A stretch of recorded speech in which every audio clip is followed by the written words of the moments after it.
देखिए 9.8 बोल क्या रहा है, देखिए अपना क्वेश्चन हम पढ़ते हैं इसको।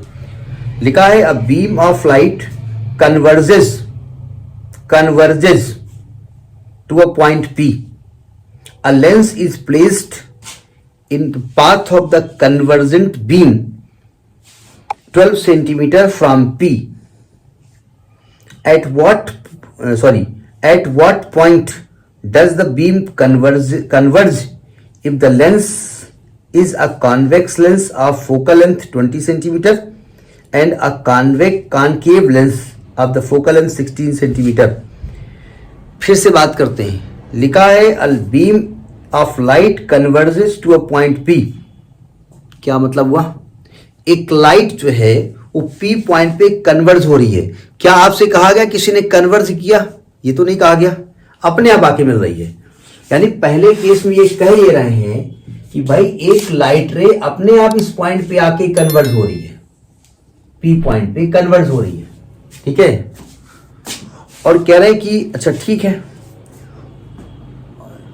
अब कह रहे हैं कि a lens is placed in the path of converging beam 12 centimetre from P. मतलब देखिए P से 12 सेंटीमीटर दूर, ये दूरी कितनी है? यहां पर एक लेंस रख दिया गया उठा करके। अभी लेंस कौन सा हमको नहीं मालूम, तो कहते हैं अगर यहां पर एक लेंस रख दिया जाए then what point does the beam converge, तब वो कहां पे कन्वर्ज करेगी? नहीं समझे? पहला पार्ट ये कह रहे हैं कि अगर वो कॉन्वेक्स लेंस हो, तो पहला पार्ट ये कह रहे हैं कॉन्वेक्स लेंस है। अब बताओ अगर यहां पर एक कॉन्वेक्स लेंस रखोगे तो ये क्या बदतमीजी करेगा? कॉन्वेक्स लेंस के हिसाब से या उसको क्या दिखेगा कि एक लाइट यहां मिल रही है, तो यानी कॉन्वेक्स के हिसाब से ये U जो है ना, लाइट ऐसे जा रही है ना, हम भी इधर ही जा रहे हैं, तो कॉन्वेक्स के लेंस पर P पर एक ऑब्जेक्ट रखा है, एक तरीके समझ लीजिएगा। P पॉइंट का इमेज बनाना है ना उसको, तो अब बताओ P पॉइंट का इमेज बनाने के लिए वो इसको और अंदर क्यों मिला देगा, कन्वर्ज कर देगा, नजदीक मिलाएगा ना, तो वो इसकी इमेज यहां बना देगा। फोकल लेंथ दी गई है क्या? फोकल लेंथ से 12-20 सेंटीमीटर है, तो फर्स्ट केस में जो कॉन्वेक्स की फोकल लेंथ है वो कितनी है? 20 सेंटीमीटर, प्लस या माइनस? प्लस में। और इसके लिए U दिया है 20 सेंटीमीटर, प्लस या माइनस? प्लस में, क्योंकि इधर है ना। अब ये नहीं कहना U नेगेटिव होता है, U नेगेटिव होता था तब जब आप इधर की ओर रखे थे, यहां इधर ही ऑब्जेक्ट है, इधर ही, हाँ 12 है, यानी प्लस 12 है ना कि माइनस 12 है। और आपसे कहा गया इमेज कहां बनेगी? V, भाई जहां वो कन्वर्ज करेगा वहां पर इमेज बन जाएगी ना इसकी। अब ये नहीं कहना आप निगेटिव लिख दीजिए, हम कुछ नहीं लिखेंगे, हम निगेटिव पॉजिटिव नहीं लिखेंगे, हम V ये निकालना चाहते हैं। पॉजिटिव आएगी तो यहां बनेगी, निगेटिव आएगी इधर बनेगी। तो फॉर्मूला क्या लगाएंगे? 1/f = 1/v - 1/u। तो 1/20 = 1/v, पता नहीं, -1/u - प्लस का 12, ये माइनस होगा, तो 1/20 ये -1/12 प्लस का 1/12 = 1/v। 12 और 20 का एलसीएम 12 पंचे 60, 20 तियां 60, 60 होगा ना,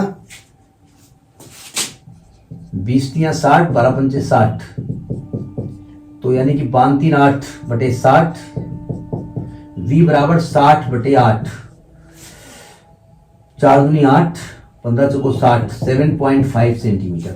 यानी कि लेंस से 7.5 सेंटीमीटर दूर जाकर के इमेज को बनाएगा, यानी कि इन द सेम साइड, उसी साइड बनाएगा। ठीक है, समझ में नहीं है?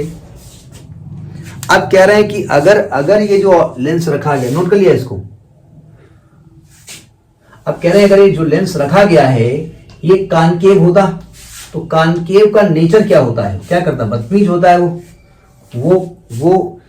वो समाज को तोड़ने का काम करता है, डाइवर्स कर देता है वो। मैं कॉनकेव लेंस के बारे में बात कर रहा हूं। ये यहां पर क्या था कि पहले 12 सेंटीमीटर दूर ये ऑब्जेक्ट रखा हुआ था एक तरीके से, और यहां पर एक रख दिया गया कॉनकेव लेंस, ठीक है। और कॉनकेव डायग्राम आप देख लीजिएगा कि फोकल लेंथ दी है 12 सेंटीमीटर, प्लस या माइनस, सॉरी 16 सेंटीमीटर, तो -16 सेंटीमीटर। क्योंकि जब हम फोकस की बात करते हैं तो हम कौन से फोकस के बारे में बात करते हैं? हम प्रिंसिपल फोकस बारे में बात करते हैं, ठीक है। और इसका जो इमेज होगा वो ये कहीं दूर जाके बना देगा ना, ऐसे बढ़ा देगा, ये यहां कहीं इमेज बनाएगा v दूरी पर, v है भाई, ये लाइट को दूर करने की कोशिश करता है ना, तो यानी कि v आपको निकालना है और u आपका है 12 सेंटीमीटर प्लस का, तो 1/f is equal to 1/v minus 1/u। इस फार्मूले पे जरा अपना फोकस डालिएगा, क्योंकि लेंस का फार्मूला और मिरर का फार्मूला एक जैसे होते हैं, प्लस माइनस की गलती होती है केवल। तो 1/-16 is equal to 1/v minus 1/ plus का 12, इसको धन ले आओ, तो -1/16 प्लस का 1/12 बराबर 1/v। 16 और 12 का एलसीएम 16×3 = 48, बच्चों को 48, 48, तो 48 एलसीएम हो जाएगा, 16×3 माइनस 3 प्लस 12 48 4 1/v, तो आएगा 1/48 बराबर 1/v, v बराबर 48 सेंटीमीटर। यानी the same side the distance of 48 centimetre from the lens, ठीक है। यानी ये ऑब्जेक्ट थोड़ा सा दूर मूव हो जाएगा। पहले वाले केस में ऑब्जेक्ट क्या था, थोड़ा सा नजदीक मूव हो जाता था, ठीक है। तो ये आपका अब नजदीक आएगा तो सिंपल सी बात है, ऑब्जेक्ट का साइज कुछ बढ़ जाएगा, एक सिंपल ये भी लॉजिक है, ठीक है भाई। v/u होता है, ठीक है, कि u/v होता है, उससे अगर मतलब आपको नहीं है यहां पर। अच्छा, ये इमेज वर्चुअल बनेगी या रियल बनेगी, वर्चुअल बनेगी या रियल बनेगी, जाकर के इमेज जो बनेगी वो वर्चुअल बनेगी या रियल बनेगी, किसके केस में? अच्छा, कुछ और पूछ रहा है क्या आपसे? कुछ पूछ नहीं रहा ना, ठीक, ज्यादा उससे चक्कर पड़े। इमेज साइज से कोई मतलब नहीं, क्योंकि यहाँ पर एक पॉइंट ऑब्जेक्ट है, तो आप वो डिमनेस वाली बात मत करिए, ठीक है। नहीं भाई, पॉइंट साइज क्या हम अपडेट करेंगे, ठीक है। तो ये आपका हो गया 49.8, ठीक है।